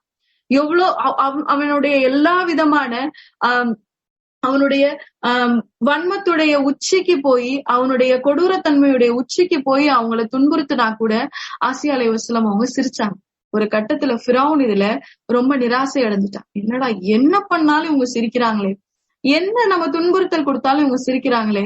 இறுதியா அவன் ஒரு முடிவெடுத்தான், இவங்களை கட்டி கொண்டு போய் ஒரு மலை உச்சியில இருந்து கீழே போடுங்க, அவங்களுடைய உடல் சிதறி அவங்க மரணிக்கட்டும் அப்படிங்கிற ஒரு கட்டளையை கொடுத்தான். இப்போ இவங்க ஏன் சிரிச்சாங்க அப்படிங்கிறதுக்கு விரிவுரையாளர்கள் அழகான ஒரு விஷயத்த சொல்றாங்க. என்னன்னா, ஒவ்வொரு முறை ஃபிரௌன் அவங்கள துன்புறுத்திட்டு போனதுக்கு அப்புறம் மலக்குமார்கள் அவங்களுக்கு மேல வந்து ஒரு நிழல் கொடுப்பாங்க. அவங்களுடைய ரெக்கைகளால் அவங்களுக்கு ஒரு நிழலை கொடுப்பாங்க. அந்த நிழல் அவங்களுடைய உள்ளத்தையும் உடலையும் குளிர்விக்க கூடியதா இருக்கும். இதை விட அதிகப்படியான ஒரு விஷயம் நடக்கும். என்னன்னா, அவங்களுக்கு சொர்க்கத்துல அவங்களுக்காக கட்டப்பட்டு கொண்டிருந்த வீடு அல்லது கட்டப்பட்ட வீடு அவங்களுக்கு அவங்களுக்கு அது காட்டப்பட்டுட்டே இருந்துச்சு. ஒவ்வொரு முறை ஃபிரௌன் அவங்களை துன்புறுத்திட்டு போகும்போதெல்லாம் அவங்களுக்கு சொர்க்கத்துல அவங்களுக்கான வீடு அல்லாஹ் காமிச்சுக்கிட்டே இருந்தான். அதன் காரணமாதான் அவங்க சிரிச்சுக்கிட்டே இருந்தாங்க. ஃபிரௌனுடைய கூட்டத்திடமிருந்தும் இந்த அநியாயக்காரர்களிடமிருந்தும் என்னைய காப்பாத்துன்னு அவங்க துவா செஞ்சாங்க. அந்த துவாவுடைய விளைவு அவங்களுடைய உடல் மலை உச்சியிலிருந்து போடப்பட்ட போது தரையை தொடுவதற்கு முன்னாடியே அல்லாஹ் அவங்களுடைய உயிரை அவங்க உடம்புல இருந்து கைப்பற்றி. அப்போ ஒரு பெண் தன்னுடைய சோதனைக்கு பகரமாக இறைவன் கிட்ட ஒரு வீட எவ்வளவு அழகா துவா செஞ்சிருக்காங்க. நம்ம எந்த ஒரு விஷயத்த அல்லாஹ் கிட்ட முற்படுத்தி இதுக்கு பகரமா எனக்கு உன்கிட்ட ஒரு வீடு வேணும் யா அல்லாஹ், இங்க நான் மன நிம்மதி இல்லாம இருந்த மாதிரி என்னைய மறுமையிலையும் மன நிம்மதி இல்லாம ஆக்கிறாத யா அல்லாஹ், உன்கிட்ட எனக்கு ஒரு வீடு கொடு யா அல்லாஹ் அப்படின்னு கேக்குறதுக்கு எந்த விஷயத்த நம்ம தயார்படுத்தி வச்சிருக்கோம். இந்த அளவு பெரிய பெரிய விஷயங்கள் செஞ்சாதான் சொர்க்கத்துல வீடு கிடைக்குமா அப்படின்னா, சில சின்ன சின்ன அமல்கள் மூலமாவும் சொர்க்கத்துல நமக்கான வீட்டை கட்டிக்க முடியும். இந்த வரலாறுகள் கேட்கும் போது நமக்கான வீடை நம்மளால கட்ட முடியலையே, இப்படி ஒரு சோதனைய வாழ்க்கையில இல்லையே, நான் எப்படி சொர்க்கத்துல எனக்கான வீடை கட்டிக்கிறது அப்படின்னா, அதுக்காகவே அல்லாஹ் ஒரு சில விஷயங்களை பரிசா நம்மளுக்காகவே கொடுத்திருக்கான். இதெல்லாம் நீங்க செய்யுங்க, உங்களுக்கு இதுக்கு பதிலா சொர்க்கத்தில் ஒரு வீடு கட்டப்படும். அது என்னென்ன விஷயம் அப்படிங்கறதான் அடுத்து நம்ம ஒவ்வொன்னா பார்க்க போறோம்.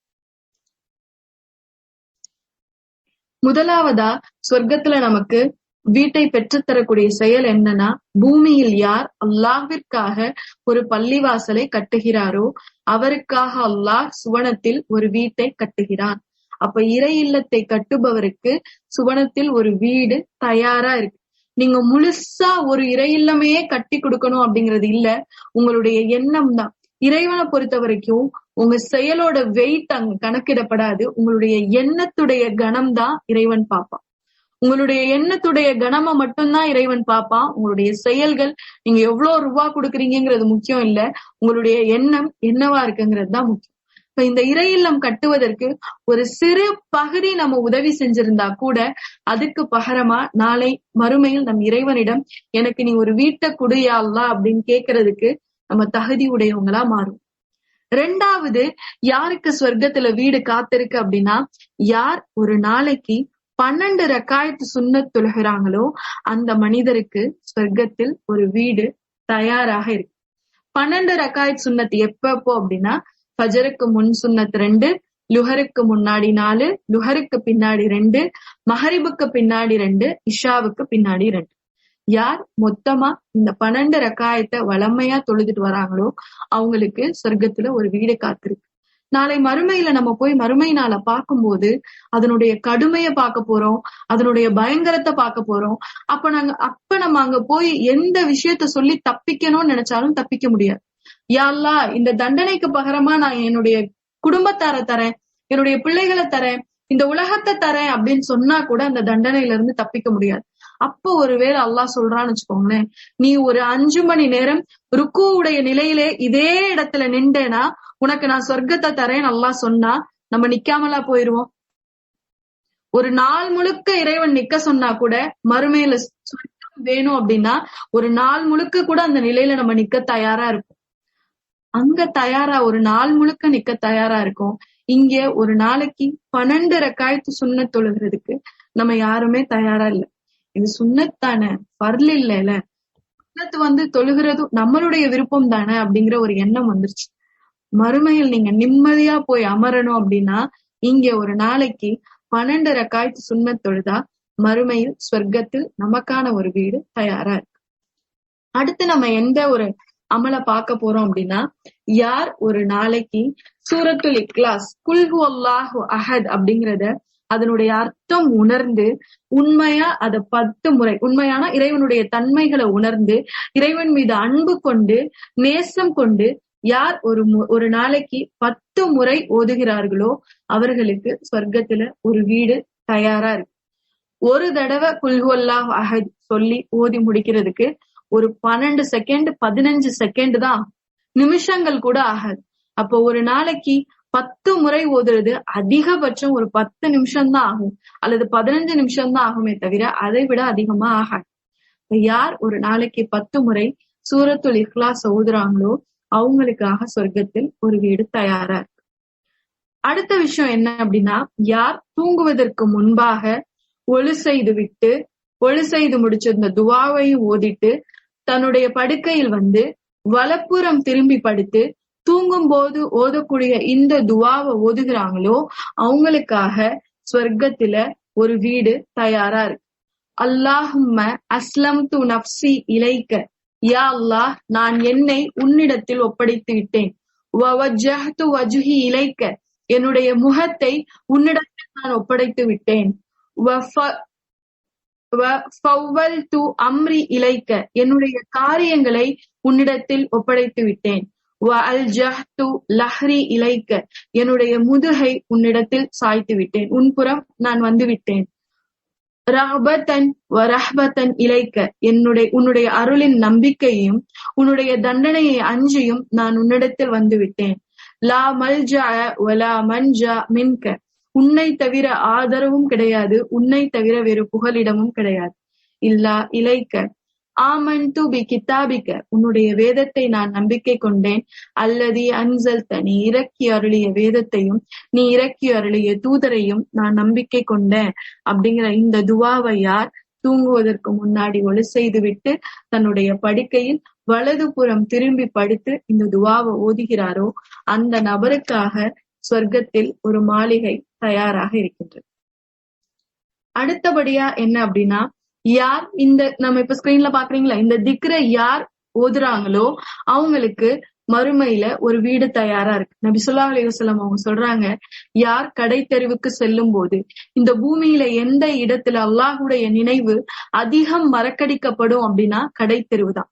யார் இந்த கடை தெருவுகளுக்கு செல்லும் போது இந்த திக்ரை அதிகமா ஓதுறாங்களோ அவங்களுடைய பல லட்ச பாவங்கள் மன்னிக்கப்படுது, அவங்களுக்காக பல லட்ச நன்மைகள் எழுதப்படுது, அவங்களுடைய அந்தஸ்து உயர்த்தப்படுது, அவங்களுக்காக சொர்க்கத்தில் ஒரு வீடு கட்டி எழுப்பப்படுகிறது.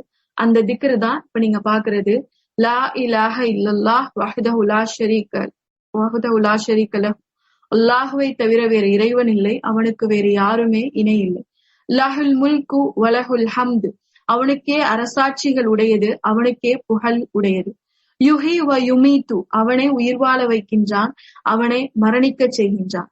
வஹுவ ஹய்யுன் லா யமூத்து, அவன் நித்திய ஜீவன், அவன் மரணிக்க மாட்டான். பி யதீஹி ஹைர், அவனுடைய கைகளில் தான் எல்லா நல்லமல்களும் உள்ளது, எல்லா நன்மையும் அவனுடைய கையில் தான் உள்ளது. வஹுவ அலா குல்லி ஷைஇன் கதீர், அவனே எல்லா பொருள்களின் மீதும் ஆற்றல் உடையவனாக இருக்கின்றான்.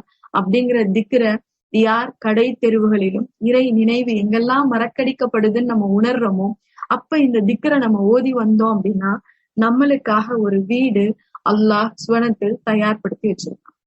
இப்ப நம்ம ஒரு 5 விஷயம் பார்த்தோம். நினைவிருக்க 5 விஷயம் என்னென்னு?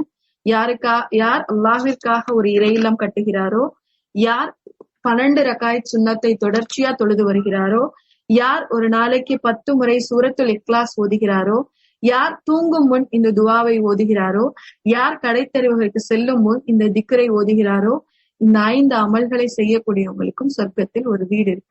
இவ்வளவு நேரம் நம்ம பார்த்த 5 அமல்களும் இபாதத் சார்ந்தது, இறைவன் கிட்ட நம்ம செய்ய வேண்டிய இபாதத்கள் சார்ந்தது. அடுத்து ஒரு 5 விஷயம் நம்ம பார்க்க போறோம். அந்த 5 விஷயமும் எதை சார்ந்ததுன்னா நற்பண்புகளை சார்ந்தது. நபி ஸல்லல்லாஹு அலைஹி வஸல்லம் அவங்க சொல்றாங்க, சொர்க்கத்துல ஒரு வீடு உண்டு, ஒரு மாளிகை உண்டு. அந்த மாளிகை எப்படி இருக்கும்னா, உள்ள இருந்து பார்த்தோம்னா வெளியில உள்ளது தெரியும், வெளியில இருந்து பார்த்தோம் அப்படின்னா அந்த மாளிகைக்குள்ள இருக்க அலங்காரங்கள் தெரியும், பிரைவசி இருக்கும். அதுக்காக நம்ம உள்ள இருக்கிறத வெளியில இருந்து பார்க்க முடியுங்கிறது இல்ல, அந்த பிரைவசி நமக்கு இருக்கும். ஆனா நம்ம உள்ள இருந்து சொர்க்கத்துடைய அழக வெளியில போய் பார்க்கணும்னு இல்ல, வீட்டுக்குள்ள இருந்தே பார்க்கலாம். சுவனத்துல வெளியில இருந்து இந்த வீட்டுடைய உள்ள அலங்காரங்கள்லாம் வெளியில இருக்க நபர்களுக்கு காட்டப்படும். இது யாருக்காக அல்லாஹ் தயார்படுத்தி வச்சிருக்கா யா ரசூலுல்லாஹ் அப்படின்னு கேட்கும் போது நபி ஸல்லல்லாஹு அலைஹி வஸல்லம் அவங்க சொல்றாங்க, யார் ஏழைகளுக்கு உணவளிச்சு வராங்களோ, யார் தொடர்ந்து நோன்பு வைக்கின்றார்களோ, ஃபர்லான நோன்பு இல்ல, சுன்னத்தான நஃபீலான நோன்புகளை தொடர்ச்சியா அவங்க வாழ்நாள் முழுக்க இந்த நோன்புகளை தொடர்ச்சியா கடைபிடிச்சு வராங்களோ அந்த மனிதர்களுக்கும், யார் பிற மக்கள் இரவில் தூங்கும் போது தன்னுடைய இறைவனிடம் மன்னிப்பை எதிர்பார்த்து, தன் இறைவனிடம் நன்மையை எதிர்பார்த்து இறைவில் நின்று வணங்குகின்றார்களோ இந்த நபர்களுக்கு இப்படி ஒரு மாளிகை, அழகான ஒரு மாளிகையை அல்லாஹ் தயார்படுத்தி வச்சிருக்கான் நபி ஸல்லல்லாஹு அலைஹி வஸல்லம் அவங்க சொல்றாங்க. அடுத்தது நபி ஸல்லல்லாஹு அலைஹி வஸல்லம் அவங்க சொல்றாங்க, சொர்க்கத்தில் ஒரு மனிதருக்கு சுவனம் கிடைக்கும் அப்படிங்கிறதுக்கு நான் வாக்குறுதி அளிக்கிறேன். ஆனா அந்த மனிதர் எப்படிப்பட்டவரா இருக்கணும்? அதுக்குன்னா தான் விவாதிக்கும் பொழுது தன்னுடைய வாதத்தில் சரியே இருந்தாலும், தன் பக்கம் நியாயமே இருந்தாலும், யார் விவாதங்களில் இருந்து விலகிச் செல்கிறாரோ அந்த மனிதருக்கு சுவனத்தில் ஒரு வீடு கிடைப்பதற்கு நபி ஸல்லல்லாஹு அலைஹி வஸல்லம் அவங்க வாக்குறுதி வழங்குறாங்க. அடுத்ததா நபி ஸல்லல்லாஹு அலைஹி வஸல்லம் அவங்க சொல்றாங்க, யார் நகைச்சுவைக்கு கூட ஒரு பொய் சொல்லாம இருக்காங்க, விளையாட்டுக்கு கூட யார் பொய் சொல்லாத மனிதரா இருக்காங்களோ அவங்களுக்கு சொர்க்கத்துடைய நடு பகுதியில் வீடு இருக்கு அப்படின்னு சொல்லி நபி ஸல்லல்லாஹு அலைஹி வஸல்லம் அவங்க சொல்றாங்க. இப்ப நீங்க நல்லா இந்த 10 விஷயத்தையும் கவனிச்சு பார்த்தா தெரியும். முதல் 5ம் இபாதத் தொடர்பான விஷயங்கள், அடுத்து உள்ள 5ம் நற்குணம் தொடர்பான விஷயங்கள். அப்ப யார் ஒருவர் நற்குணம் உடையவரா இருக்காங்களோ, தன்னுடைய உள்ளத்தை தூய்மைப்படுத்தியவர்களாக, நற்குணம் உடையவர்களாக, சக மனிதர்களிடம் நல்ல மனிதர்களாக நடந்து கொள்கிறார்களோ அந்த மனிதர்களுக்கு சொர்க்கத்தில் மாளிகை காத்து கொண்டிருக்கிறது. நபி ஸல்லல்லாஹு அலைஹி வஸல்லம் அவங்க சொல்றாங்க, மறுமையில் என்னுடன் நெருக்கமாக இருப்பவர் யார் தெரியுமா? மறுமையில் சொர்க்கத்தில் எனது அருகில் இருக்கக்கூடிய நபர் யாருன்னா, யார் தன்னுடைய குணத்தில் சிறந்தவரா இருக்கிறாரோ அவர் நாளை மறுமையில் சுவனத்தில் எனது அருகில் இருப்பார் என்று சொல்றாங்க. அப்போ நம்ம நல்ல மனிதர்களா இருந்தோம்னா, நல்ல குணமுடைய மனிதர்களா இருந்தோம்னா நம்மளுக்கு சொர்க்கத்துல ஒரு வீடு மட்டும் இல்ல, வீடு யாரு வீட்டுக்கு பக்கத்துல இருக்குன்னா நபி ஸல்லல்லாஹு அலைஹி வஸல்லம் அவங்களுடைய வீட்டுக்கு பக்கத்துல நம்மளுடைய வீடை நம்மளால அமைச்சுக்க முடியும். ஒரு மனிதனுக்கு இந்த உலகத்துல 2 விதமான கடமைகள் இருக்கு.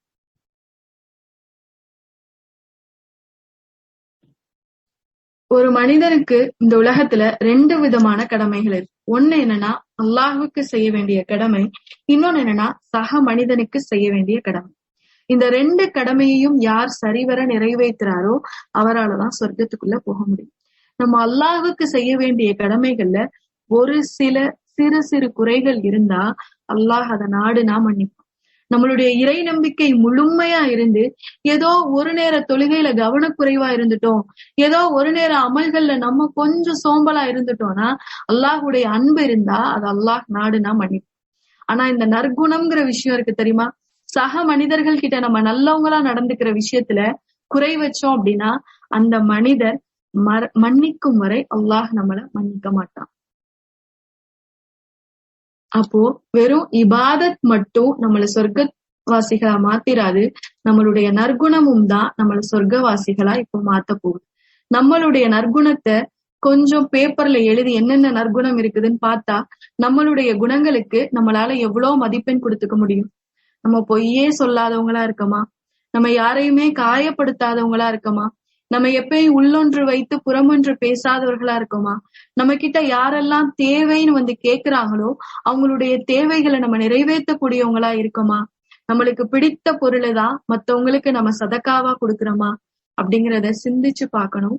நற்குணம் உடையவர்கள் நாளை சொர்க்கவாசிகளா இருப்பாங்க. இறுதியா ஒரு விஷயத்த மட்டும் சொல்லி இந்த அமர்வை நான் நிறைவு செய்யறேன். இப்ப நம்ம தொடர்ந்து பார்த்துட்டு வந்தது சொர்க்கத்துடைய வீடு எப்படி இருக்கும், ஒவ்வொருத்தருக்கும் சொர்க்கத்துல அவங்களுக்கான இடம் ப்ராப்பர்ட்டி எப்படி இருக்கும்னு பார்த்துட்டு வந்தோம். இப்ப நம்ம லாஸ்டா பார்க்க போறது யாருன்னா சொர்க்கத்துல இருந்து நரகத்துல இருந்து கடைசியா சொர்க்கத்துக்குள்ள போற மனிதருக்கு என்ன வீடு அங்க இருக்கும், என்ன ப்ராப்பர்ட்டி அவருக்கு இருக்கும் அப்படிங்கிற செய்தியை தான் நம்ம இப்ப பார்க்க போறோம். உபைத் இப்னு உமைர் ரலியல்லாஹு அன்ஹு சொல்றாங்க, நரகத்தில் இருந்து கடைசியா சொர்க்கத்துக்குள்ள போற மனிதர், அதாவது சொர்க்கத்துடைய தரத்திலேயே கடைசி தரத்துல இருக்கக்கூடிய மனிதருடைய வீடு எப்படி இருக்கும்னா ஒரே ஒரு முத்தாலான மாளிகையா அது இருக்குமா. மத்த மனிதர்களுக்கெல்லாம் தங்கம் வெள்ளி கலவைகள்ல நிறைய முத்துக்கள் பவளங்கள் அந்த மாதிரி அவங்களுடைய வீடு இருக்கும். சொர்க்கத்தினுடைய கடைசி தரம் உள்ள மனிதருடைய வீடு ஒரு முத்தாலா இருக்கும். அந்த ஒரு முத்தும் பிரம்மாண்டமான முத்தா இருக்கும். ஒரு முத்தாலான வீடு, அந்த வீட்டுக்கு பல கதவுகள் இருக்கும், அந்த வீட்டுக்குள்ள அவருக்கு பல சுகங்கள் இருக்கும் சொல்றாங்க. இப்ப சொர்க்கத்துக்கு கடைசியா போற மனிதருக்கு இவ்வளோ அந்தஸ்து அல்லாஹ் கொடுக்குறான். இந்த ஹதீஸ் நீங்க அதிகமா கேட்டிருப்பீங்க. அந்த ஒரு செய்தியோட இந்த அமர்வை நம்ம நிறைவு செய்வோம். என்ன அப்படின்னா, நரகத்துல இருந்து கடைசியா ஒரு மனிதர் சொர்க்கத்துக்கு போவார். அப்போ அவர் எந்த அளவு பாவம் செஞ்ச மனிதரா இருந்திருப்பாரு, எந்த அளவு தன்னுடைய ஈமான்ல பலகீனமான மனிதரா இருந்திருப்பாரு. கடைசியா நடக்க முடியாம நடந்து தவந்து நரகத்திலிருந்து வெளியில வருவார். லா இலாஹ இல்லல்லா அப்படிங்கிற ஒரு விஷயத்த மட்டும்தான் அவர் நம்பியிருப்பார். அது ஒண்ணுதான் அவர் செஞ்ச நன்மை இல்ல, ஒரே நன்மை. அதுவும் ரொம்ப பலவீனமான ஈமானா பலவீனமான தக்வாவா அது இருந்திருக்கும். நடக்க முடியாம நடந்து தவந்து அவர் நரகத்திலிருந்து வெளியேறி வந்து நரகத்தை விட்டு வெளியில வருவார். வெளியில வந்துட்டு நரகத்தை திரும்பி பார்த்து சொல்வாராம், இந்த நரகத்திலிருந்து என்னை காப்பாத்திய அல்லாஹ்விற்கே எல்லா புகழும். இந்த நாள்ல என்னை விட அதிகமா அருள் வழங்கப்பட்ட மனிதன் வேற யாருமே இருக்க முடியாதுன்னு சொல்லுவாங்க. அப்போ அந்த நரகம் எவ்வளவு கொடூரமானதா இருக்கும். அதுல இருந்து தப்பிச்சு வந்த மனிதன் இன்னும் அவன் சொர்க்கத்தையே பார்க்கல. சொர்க்கத்துக்குள்ள இன்னும் என்னென்ன மாளிகைகள் இருக்குன்னு அவன் பார்க்கல. பாக்குறதுக்கு முன்னாடியே அவன் சொன்ன ஒரு வார்த்தை, இன்னைக்கு நான் தான் ரொம்ப அதிர்ஷ்டசாலி போல, நான் தான் ரொம்ப பாக்கியம் உள்ளவன் அப்படின்னு சொல்லுவான். சொல்லிட்டு அவன் நரகத்துல இருந்து வெளியில வந்து சொர்க்கத்துடைய அந்த காத்திருப்பு அறையில் அவன் போய் இருப்பானா. அப்ப அல்லாஹ் அங்க ஒரு மரத்தை வளர வைப்பான். இந்த அடியான் அப்படியே அந்த மரத்தை பார்த்துட்டே இருப்பான். அது அழகா நிழல் தரக்கூடியதா இருக்கும். அதுக்கு கீழே ஆறுகள் ஓடிட்டு இருக்கும். அப்ப இந்த மனிதன் அல்லாஹ் கிட்ட கேட்பானா, யா அல்லாஹ் என்னை அந்த மரத்துல கிட்ட கொண்டு போய் விடுறியா, அந்த மரத்தை மட்டும் எனக்கு தெரியா, அதனுடைய நிழல்ல நான் அமர்ந்துக்கிறேன், அதுக்கு கீழே ஓடுற தண்ணியை எடுத்து நான் குடிச்சுக்கிறேன், அந்த ஒரு மரத்தை மட்டும் எனக்கு தெரியா. அல்லாஹ் சொல்லுவானா, இதை தவிர நீ வேற எதுவும் கேட்க மாட்டதானே, நான் உன்னை எப்படி நம்புறது, இதை தவிர வேற எதுவும் கேட்க மாட்டேன்னு. இல்லையா அல்லாஹ், இதை தவிர நான் எதுவுமே கேட்க மாட்டேன், எனக்கு அந்த மரத்தை மட்டும் கொடு அப்படின்னு கேட்பார். உடனே அந்த அவருக்கானதா அந்த மரம் மாற்றப்பட்டுரும். அவர் அந்த மரத்துக்கிட்ட இருப்பார். இப்ப திரும்ப கொஞ்ச நேரம் கழிச்சு அல்லாஹ் என்ன செய்வானா, இன்னும் கொஞ்சம் தள்ளி இன்னொரு ஒரு மரத்தை வளர வைப்பானா. அந்த மரம் இதை விட பெருசா இருக்கும், இதை விட பெரிதா நிழல் தரக்கூடியதா இருக்கும். அப்ப இந்த அடியான் பார்த்துட்டே இருந்துட்டு அல்லாட்ட கேட்பானா, யா அல்லாஹ் எனக்கு அந்த மரத்தை தாங்க. அல்லாஹ் சொல்லுவான், இப்பதானே சொன்னேன், எதுவுமே கேட்க மாட்டேன்னு சொன்னியே அப்படி. இல்லையா அல்லாஹ் எனக்கு இதை மட்டும் கூட, நான் எதுவுமே கேட்க மாட்டேன், இதை விட அது இன்னும் ஆறுதல் அளிக்கக்கூடியதா இருக்கு அப்படின்னு சொல்லி அந்த அடியான்னு சொல்லுவான். சொன்ன உடனே அல்லாஹ், சரி போ, அந்த மரத்துக்கிட்ட போகணும்னு ஆசைப்படுறியா போ அப்படின்னு அல்லாஹ் சொல்லுவான். அங்க போய் அவன் அமர்ந்த கொஞ்ச நேரத்துல இப்போ இன்னும் ஒரு மரத்தை அல்லாஹ் என்ன செய்வானா அங்க முளைய செய்வானா. அது இதை விட இன்னும் பிரம்மாண்டமானதாகவும் அதிக நிழல் தரக்கூடியதாகவும் அதுக்கு கீழே ஆறுகள் ஓடக்கூடியதாகவும் இருக்கு. இப்ப இந்த மனிதன் போய் அல்லாஹ் கிட்ட கேட்பானா, யா அல்லாஹ் எனக்கு இந்த மரத்தை கூட அப்படின்னு சொல்லி கேட்ட உடனே அல்லாஹ் சொல்லுவானா, நீ என்ன செஞ்சா என்கிட்ட எதுவும் கேட்காம இருப்ப? எப்பதான் நீ உன்னுடைய தேவைகளை என்கிட்ட கேட்காம இருப்ப? நான் உனக்கு இந்த உலகமும் இந்த உலகத்தை விட 10 மடங்கு பெரிது உள்ள ஒரு அந்தஸ்தையும் உனக்கு கொடுத்துட்டா இனி நீ என்கிட்ட எதுவும் கேட்க மாட்டியா அப்படின்னு அல்லாஹ் கேட்பானா. கேட்ட உடனே அந்த நரகத்துல இருந்து கடைசியா வெளிவந்த நபர் அல்லாஹ் கிட்ட கேட்பானா, யா அல்லாஹ் நீ தான் அரசாட்சிகளுக்கு எல்லாம் அதிபதின்றனால என்னை பார்த்து கேலி பண்றியா? இந்த மொத்த இடத்துக்கும் நீ அதிபதிங்கிறனால என்னை பார்த்து நீ கேலி பண்றியா? எனக்கு எப்படி இந்த பூமியும் இந்த பூமியை விட பெரிய ஒரு இடமும் கிடைக்கும் அப்படின்னு சொல்லி கேட்பானா. இத கேட்கறதுக்கு முன்னாடி அந்த மனிதன் அந்த மரத்துடைய அழகை பார்த்து அல்லாஹ் கிட்ட மன்றாட ஆரம்பிச்சிருவானா, கை ஏந்தி அழுக ஆரம்பிச்சிருவானா, யா அல்லாஹ் என்னை இந்த சொர்க்கத்துக்குள்ள எப்படியாவது நுழைய செய். ஏன்னா அந்த அடியார் அந்த காத்திருப்பு அறையில அந்த மரத்துக்கு கீழே உட்கார்ந்து இருக்கும் போது அவர் ஒரு சில விஷயங்களை கேட்பாரா. அது என்னன்னா, சொர்க்கவாசிகளுடைய உரையாடலை அவர் கேட்பாரா. சொர்க்கவாசிகள் பேசுறதையும் அவர்கள் சந்தோஷத்தையும் அவங்களுக்கு வழங்கப்பட்ட அருள் கொடைகளை ஷேர் பண்ணிக்கிறாங்கல்ல. ஓ, எனக்கு அல்லாஹ் இது கொடுத்திருக்கான், நான் இந்த நன்மை செஞ்சதுக்காக அல்லாஹ் எனக்கு இந்த அந்தஸ்து கொடுத்திருக்கான்னு அவங்க ஒவ்வொருத்தரும் பகிர்ந்துக்கிற விஷயத்த இந்த அடியார் கேட்பாரு. கேட்ட உடனே அல்லாஹ் கிட்ட நேரா போய் மன்றாட ஆரம்பிச்சிருவாரு, யா அல்லாஹ் என்னை எப்படியாவது இந்த சொர்க்கத்துக்குள்ள கொண்டு போயிரியா அல்லாஹ். அப்பதான் அல்லாஹ் சொல்றான், அப்போ நான் உனக்கு இந்த உலகமும் இதை விட 10 மடங்கு பெரியதா இருக்கக்கூடிய விஷயத்தையும் உனக்கு கொடுத்தா இனி நீ என்கிட்ட வேற எதுவும் கேட்காம இருப்பியா? அப்போ அந்த அடியார், அல்லாஹ் என்னை பார்த்து நீ கேலி பண்ணாத, நீ பெரிய அதிபதி, அதுக்காக என்னை பார்த்து கேலி பண்ணாத யா அல்லாஹ்ன்னு சொல்லும் போது, இல்ல இது உனக்கான அருள்னு சொல்லி அல்லாஹ் கொடுக்குறான். அந்த மனிதர் சொர்க்கத்துக்குள்ள போவாரு. சொர்க்கத்துக்குள்ள அவருக்கான ப்ராப்பர்ட்டி என்னன்னா, இந்த உலகமும் இதை விட 10 மடங்கு பெரியதா இருக்கக்கூடிய விஷயங்களும் அவருக்கு அருளா வழங்கப்படும். சொர்க்கத்துல உள்ள கடைசி மனிதருக்கே இவ்வளவு அருட்கொடை அப்படின்னா, கொஞ்சம் நம்ம முயற்சி செஞ்சோம்னா, கொஞ்சம் இம்மையில கொஞ்சம் கஷ்டப்பட்டோம்னா, கொஞ்சம் வேர்வை சிந்தனோம்னா, கொஞ்சம் பொருளாதாரத்தை செலவு பண்ணோம்னா, கொஞ்சம் நம்மளுடைய நேரங்களை செலவு பண்ணோம்னா அந்த மாளிகைகள் நம்மளுக்கு கிடைக்காதா? இவ்வளவு அழகழகான மாளிகைகள் பத்தி பேசணுமே. ஒரு இறை நம்பிக்கையாளனா இத்தனை காலம் நம்ம இந்த பூமியில வாழ்ந்தோமே, அந்த மாளிகைக்கு கூடவா தகுதி இல்லாதவங்களா நம்ம இந்த பூமியில வாழ்ந்திருக்கோம்? நாளை மறுமையில் அல்லாஹ் உங்களையும் என்னையும் அப்படிப்பட்ட மாளிகைகளுக்கு சொந்தக்காரர்களா ஆக்கணும் அப்படிங்கிற துஆவோட இன்ஷா அல்லாஹ் இன்றைய அமர்வை நிறைவு செய்கிறேன். வாஹிரதானா அல்ஹம்துலில்லாஹி ரப்பில் ஆலமீன். அஸ்ஸலாமு அலைக்கும் வரஹ்மத்துல்லாஹி வபரகாத்துஹு. கஃபராவது இல்லாமா சுப்ஹானக அல்லாஹும்ம வ பிஹம்திக அஷ்ஹது அல்லா இலாஹ இல்லா அன்த அஸ்தக்ஃபிருக வ அத்தூபு இலைக். இன்ஷா அல்லாஹ் நாளையுடைய அமர்வுல நம்ம என்ன பார்க்க போறோம்னா, இன்னைக்கு நம்ம சொர்க்கத்துக்குள்ள போயிட்டோம், நம்மளுக்கான வீடை பார்த்துட்டோம், ஏதோ ஒரு மாளிகை அல்லாஹ் கிட்ட எப்படியோ மன்றாடி நம்ம வாங்கிட்டோம். இப்ப அந்த வீடுகள்ல நம்ம இருக்கோம். நாளைக்கு அங்க யார் யாரெல்லாம் நம்ம சந்திப்போம் அப்படிங்கிறத பார்க்க போறோம். நம்மளுடைய உறவினர்களை பார்ப்போமா, நண்பர்களை பார்ப்போமா, நம்ம எதிரிகளை பார்ப்போமா, இதுக்கு முன்னாடி நம்மளுக்கு விருப்பமானவங்க இந்த பூமியில நம்ம உயிரோட இருக்கும்போது அவங்க மரணிச்சு போயிருந்தாங்களே, அப்படிப்பட்ட மனிதர்கள் எல்லாம் நாளைக்கு நம்ம சந்திப்போமா அப்படிங்கிற செய்தியை நாளைய வகுப்புல இன்ஷா அல்லாஹ் பார்க்கலாம். அஸ்ஸலாமு அலைக்கும் வரஹ்மத்துல்லாஹி வபரகாத்துஹு. இன்னைக்கு கொஞ்சம் நேரம் ஆயிடுச்சு, சாரி, ஒரு 5 நிமிஷம் எக்ஸ்ட்ரா ஆயிடுச்சு. அஸ்ஸலாமு அலைக்கும் வரஹ்மத்துல்லாஹி வபரகாத்துஹு.